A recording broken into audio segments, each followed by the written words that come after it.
السلام عليكم ورحمة الله وبركاته. ازيكم يا جماعة؟ عاملين ايه؟ يا رب تكونوا بخير. وحشتونا جدا جدا جدا، احلى واجمل مشاهدين في الدنيا.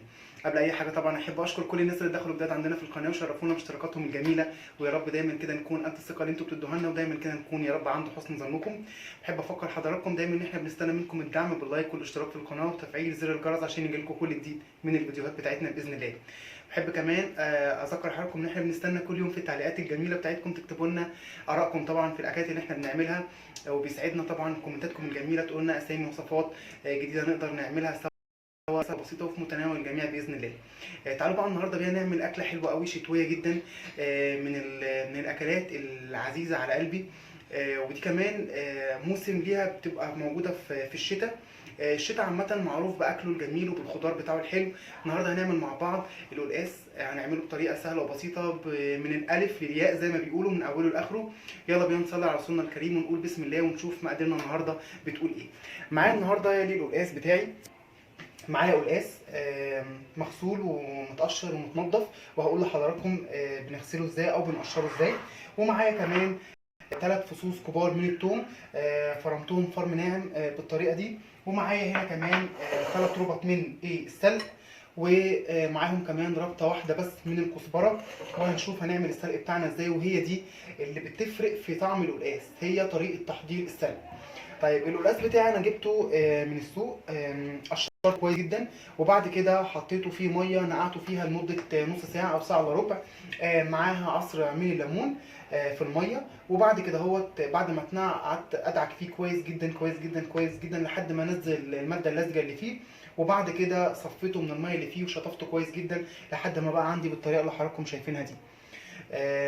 معايا كمان شوربه. القلقاس بيتعمل طبعا عندنا لازم نعمله عشان يكون موجود في شوربه فراخ، شوربه لحمه، الموجود مش هيقول لا. طيب انا لو مش عندي شوربه، يعني انا لو مش عندي شوربه وعايز اعمل قلقاس، هنعطل؟ لا مش هنعطل. هنعمل ايه؟ هنجيب نحط كميه من الميه على النار لحد ما تغلي. وبعد كده هروح حاطط فيها بصلايه مبشوره ناعم، وطماطمايه مبشوره برده ناعم، ومعاهم مكعب مرق وشويه ملح وشويه فلفل اسود، ومعاها توابل البهارات بتاعه الشوربه، مثلا ورق لوري، حبهان، اللي تحبوه بقى تضيفوه. هيبقى عندي احلى شوربه وهيدينا نفس النتيجه ونفس الطعم بتاع الشوربه بتاعتنا العاديه. هنا انا عندي الشوربه بتاعتي انا حاططها على النار تغلي بس مع حضراتكم.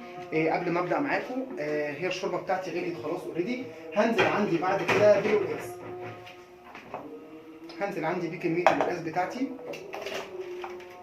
وزي ما قلنا القلقاس من الاكلات الشتويه الحلوه جدا، وهو مش موجود اصلا غير في الشتاء. طيب احنا لو عايزين مثلا نفرزه، لان الحاجات دي مش بتبقى موجوده زي ما قلنا غير في الشتاء. تفريز القلقاس سهل جدا. هعمل ايه؟ هجيب القلقاس وهقشره، وبعد ما اقشره همسحه كويس جدا بفوطه مطبخ تكون نظيفه. همسحه كويس جدا، مش هغسل هنا، يعني انا هنا مش هغسل بميه. القلقاس يا جماعه لما بيجي يتفرط مش بيتغسل بميه.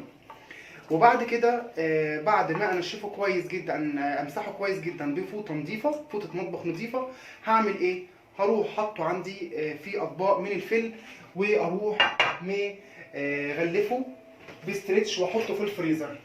والقلقاس لما بيجي يطلع عشان نعمله، اول ما بيطلع من الفريزر بنحطه على طول في الشوربه بتاعتنا من غير ما يفك. مش هسيبه يفك وبعد كده احطه في الشوربه، لا، اول ما يطلع من الفريزر والشوربه بتغلي هروح نازل بيه في الشوربه على طول، علشان ما يخليش الماده اللزجه اللي فيه ما تنزليش في الشوربه بتاعتي. لو سبته يفك هتلاقي الميه الشوربه بتاعته لزجه جدا، فده مش مطلوب ومش مستحب. هنقل بقى عندي القلقاس هنا كده على النار دي، وهنعمل مع بعض، هغطي عليه طبعا، وهنعمل مع بعض السلق بتاعنا. هجيب وok بالطريقه دي، هغطي بس عليه السلق. هجيب وok عندي بالطريقه دي وهنزل فيه بمعلقه كبيره من السمنه.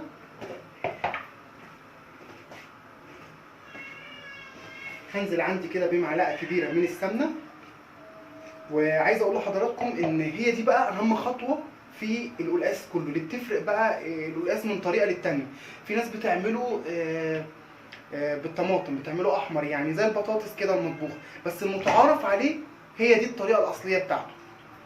فبنزل كده بمعلقه كبيره من السمنه زي ما حضراتكم شايفين. اول ما هتسيح معايا هنزل بكميه السلق اللي عندي. انا اول ما هنزل بيها يعني لو هو هايش بالطريقه دي هتهبط خالص زيها زي السبانخ. هو برده بيبقى فيه كميه سوائل اول ما بنحطها في النار او اول ما بنحطها على النار بتدبل تماما، والكميه دي هتشوفوها بعد كده حاجه صغيره قد كده. طب انا لو عايز برضو افرز السلق، لان السلق من الحاجات اللي مش بتبقى موجوده في الشتاء غير في الشتاء برضو زي القلقاس كده عندي. بعمل ايه؟ هنعمل نفس الخطوات اللي حضراتكم شايفينها دي، وبعد ما يستوي عندي تماما هروح حطه في علب واحطه عندي في الفريزر بنفس الطريقه زي طريقه السلق بالظبط، زي طريقه القلقاس بالظبط.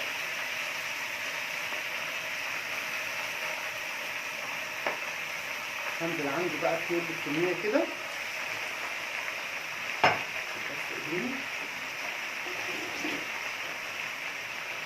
وهقلب عندي الكلام ده بقى كله كده.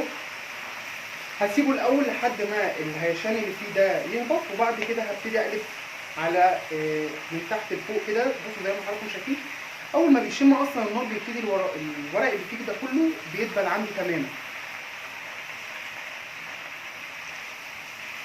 ومجرد ما بيدبل عندي بهدي بقى عليه النار خالص واسيبه لحد ما يستوي تماما.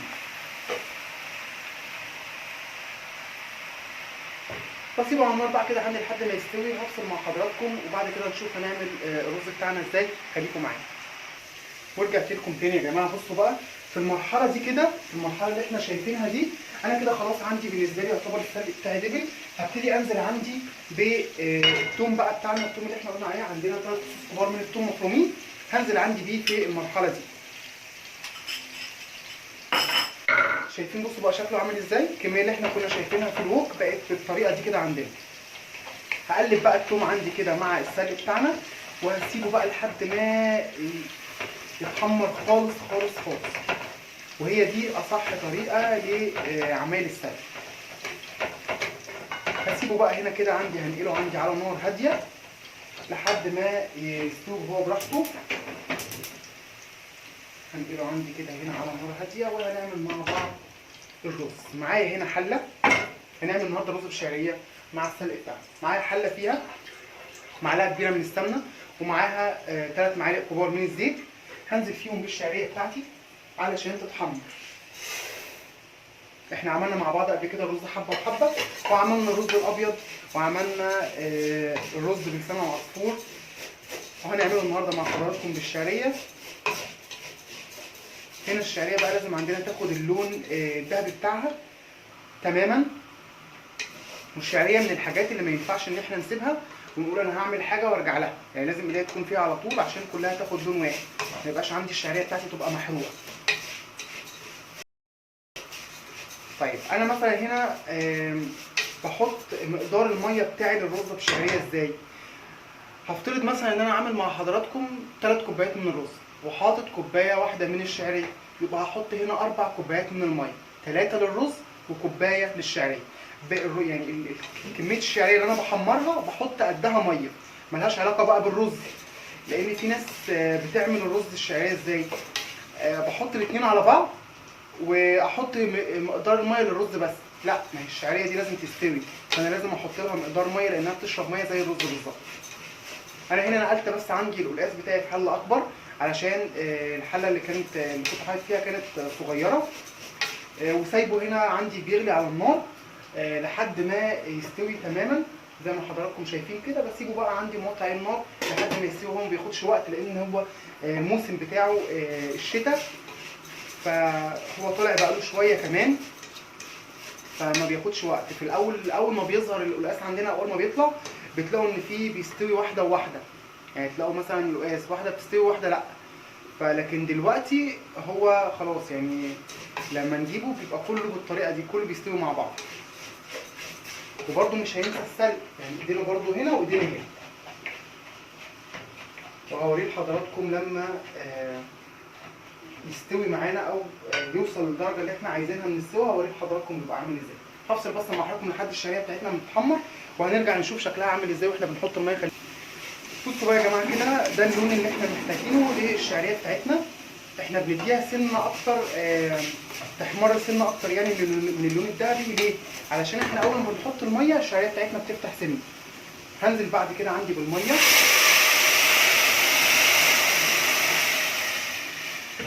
وهنا بقى بتختلف شويه، بيختلف الرز شويه عن الرز الحبه وحبه. الرز الحبه وحبه احنا بنحط الرز مع الشعريه، يعني الرز مع الرز المتحمر ونديله تقلبتين وبعد كده ننزل بالميه بتاعتنا. هنا العكس، هنزل بالميه الاول تاخد غلوه وبعد كده هنزل عندي بالرز. طبعا هنملح بملح ابيض، ملح وفلفل اسود بس.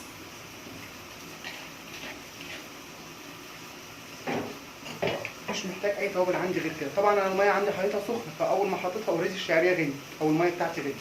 هنزل بعد كده على طول بالرز. هنزل عندي بكميه الرز بتاعي زي ما قلنا نضيف، مش محتاج ان انا اغسله. لو الرز مش نضيف هنغسله كمان. وهقلب بقى الكلام ده كله مع بعضه.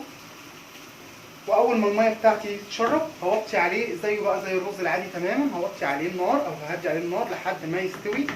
وبكده يبقى خدنا عندنا شويه رز بالشعريه انما ايه في الجون يعني. هغطي عليه. وطبعا زي ما قلت لحضراتكم انا ايديا في السلق، يعني مش بسيبه او بسهى عنه.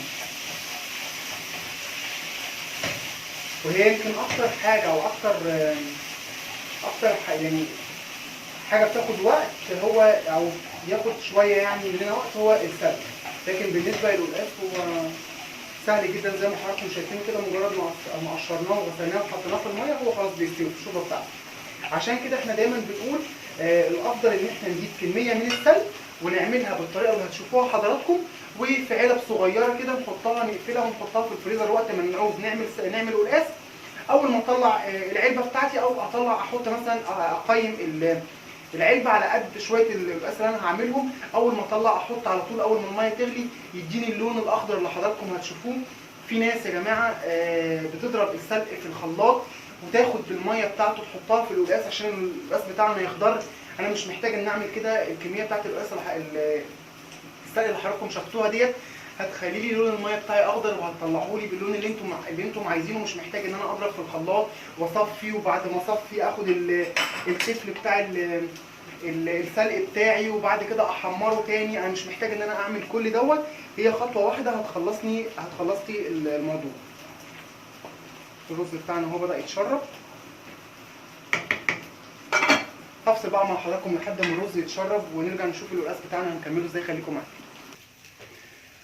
ورجعنا تاني يا جماعه. بصوا بقى هي دي النتيجه اللي احنا المفروض عايزين نوصل لها في تحمير السلق بتاعنا. بصوا شايفين الكميه بقت عامله ازاي؟ شايفين لونه؟ هو ده اللون اللي احنا عايزينه يستوي بالطريقه دي كده. طيب في المرحله دي انا المفروض بقى بكون القلقاس عندي استوى، طفيت عليه حلو كده، هعري عليه النار. واول ما اعري عليه النار احط السلق بتاعي على القلقاس. وما ينفعش ان احنا نحط السلق والنار شغاله على القلقاس او القلقاس يغلي بيه عشان ما يسودش معانا، ما يقلبش اللون من اخضر لاسود. تمام؟ فدي نقطه مهمه لازم نقولها لحضراتكم. طيب انا بقى لو عايز افرز هنا السلق بنفس الطريقه هوصل للمعلومه دي. هسيبه لحد ما يهدى ويبرد تماما وبعد كده هحطه في علب صغيره او اكياس الثلاجه العاديه واحطه في الفريزر. هعمل القلقاس هيغلي عندي وهيستوي. بعتذر طبعا يا جماعه التليفون فصل بس مني. زي ما قلنا لحضراتكم لو هحتاج ان انا افرز بنفس الطريقه دي هحطه في الفريزر عندي في اكياس بلاستيك او في علب بلاستيك. وقت ما اعوز هطلعه من الفريزر يكون السلق القلقاس عندي استوى. هنزل هيهدى شويه بعد كده هنزل عندي على القلقاس بتاعي على طول. احنا هنا كنا طافيين على القلقاس بتاعنا النار بتاعتنا. هاخد بقى كميه السلق بتاعتي وهنزل بيها على القلقاس بالطريقه اللي حضراتكم شايفينها كده. هنزل بيه كميه السلق كلها وبعد كده هاديله تقليبه. وهي زي ما قلنا احنا مش محتاجين يا جماعه ان احنا نحط القلقاس بتاعنا او نحط السلق بتاعنا في الخلاط ونضرب في الخلاط وبعد كده ناخد الكميه بتاعتنا ونحمرها وبعد كده هو نضيف السلق بتاعنا على القلقاس. لا هو مش محتاج. هو اداني هنا اللون اللي احنا عايزينه، اللون الاخضر اللي احنا عايزينه. هغطي عليه بقى. انا قلت بس اوري حضراتكم احنا بنحطه ازاي. الرز عندي على النار بيستوي. اول ما الرز بتاعنا يستوي هنشوف هنقدم الاكل بتاعنا ازاي. خليكم معانا. كده يا جماعه كده خلصنا بقى الاكل بتاعنا معانا. خلصنا القلقاس غرفناه زي ما حضراتكم شايفين كده. ده بيبقى لونه اهوت زي ما احنا قلنا. مش محتاجين ان احنا نضربه في الخلاط ولا اي حاجه. هو نعمل السلق بالطريقه اللي حضراتكم شفتوها دي هيدينا اللون ده. تمام؟ وادي كده الرز بتاعنا اهو كمان غرفناه بالشكل دوت اللي حضراتكم شايفينه. رز مفلفل جدا وريحته ولا اروع. اتمنى كده يا رب تكون غدوه النهارده تكون عجبتكم. وهستنى بقى تكتبوا لنا في الكومنتات الجميله بتاعتكم عملتوها ولا لا وعجبتكم ولا لا. عملنا القلقاس من اوله لاخره، قلنا كمان طريقه تفريزه. ما تنسوناش بقى يا جماعه بالدعم باللايك والاشتراك في القناه وتفعيل زر الجرس عشان يجيلكم كل جديد من الفيديوهات بتاعتنا باذن الله. اشوفكم في فيديو جديد في حفظ الله، ومع السلامه.